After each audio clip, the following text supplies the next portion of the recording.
Halo guys, jumpa lagi bersama saya Dr. Satria SPTATKL di channel YouTube kesayangan kita, Dr. Gahol. Oke, sekali lagi sebelum nonton konten kali ini, jangan lupa yang belum subscribe untuk subscribe karena subscribe itu gratis. Jangan lupa like, comment, and share ke kawan-kawan Anda. Oke, pada konten kali ini saya sedikit akan membahas tentang anosmia. Ya, apakah itu anosmia? Ya, di era pandemi COVID di bulan Februari, awal Februari 2021 ini yang tampaknya belum ada tanda-tanda berakhirnya pandemi COVID-19 ya. Banyak sekali pasien-pasien yang mengeluhkan anosmia. Apakah anosmia? Anosmia adalah hilangnya fungsi penghidup. Jadi kalau kita atau pasien mencium sesuatu itu hilang ya. Bau enak nggak kecium, bau busuk nggak kecium. Beda dengan hilangnya fungsi pengecapan atau bisa disebut dysgeusia. Jadi kalau merasakan lidah itu kurang ada rasanya, manis, rasa asin tidak terasa. Nah, jadi dua gejala itu, anosmia dan dysgeusia, akhir-akhir ini sering dirasakan oleh pasien-pasien COVID-19. Nah, lalu kalau ada pertanyaan, dok, saya 3 hari ini merasa flu atau keluar ingus, kemudian tiba-tiba penciumannya hilang, dok. Apakah itu bisa disebut dengan COVID-19?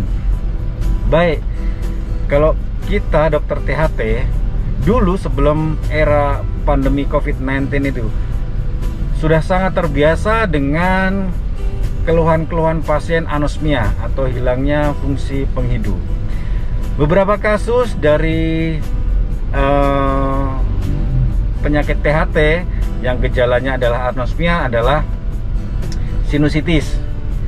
Sehingga kalau pasien mengeluh, dok, hidung saya keluar ingus, ya biasanya kita tanya dulu, ingusnya encer atau kuning kental ya. Kemudian kita lakukan pemeriksaan. Mestinya tidak harus dokter THT sih, dokter umum pun pasti bisa melakukan pemeriksaan hidung. Dengan pemeriksaan rinoskopi akan terlihat apakah di rongga hidungnya itu tampak ada cairan atau ingus. Kalau ada, warnanya apakah bening, encer, atau kuning kental, sehingga nanti bisa untuk mendiagnosis banding ya. Tetapi di era pandemi COVID-19 ini, tapi ini tahun 2021 ya, kita tidak bisa menyepelekan gejala anosmia atau hilangnya fungsi penghidup. Sehingga biasanya kalau saya mendapatkan pasien atau dapat konsul dari teman sejawat spesialis lain dengan keluhan anosmia atau gangguan fungsi penghidup, biasanya kita sarankan untuk dilakukan swab PCR dulu untuk menyingkirkan apakah ini COVID-19 atau bukan. Karena di beberapa laporan di beberapa negara, akhir-akhir ini hampir sekitar 50% pasien-pasien COVID-19 disertai dengan gangguan anosmia. Sehingga betul-betul untuk saat ini kita tidak bisa menyepelekan keluhan anosmia. Sehingga untuk kawan-kawan semuanya, bila mengalami keluhan yang mungkin awalnya bisa flu ya. Kalau dulu COVID-19 keluhannya batuk, sesak nafas ya, banyak sekali. Sekarang OTG atau orang tanpa gejala ya, itu berawal dari keluhan anosmia. Jadi hanya keluhan gangguan fungsi pengidu atau hilangnya fungsi pengidu atau hilangnya indera penciuman, ya, tidak disertai gejala-gejala yang lain. Tetapi tetap harus dipastikan apakah itu COVID-19 atau bukan dengan cara swab PCR.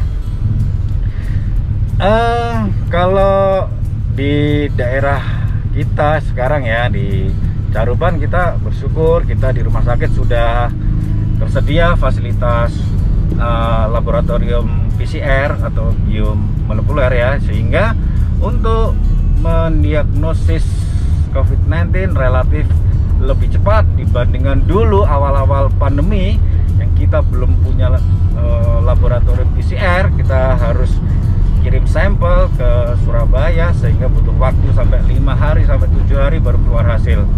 Tapi untuk saat ini kita sudah ada lab PCR sehingga untuk diagnosis apakah itu COVID-19 atau bukan bisa lebih cepat. Ya, oke. Kemudian dok, kalau memang ini anosmia, setelah dilakukan swab PCR ternyata hasilnya positif. Oke. Kalau memang anosmia itu ternyata hasil PCR-nya positif, ya sebaiknya dilakukan isolasi.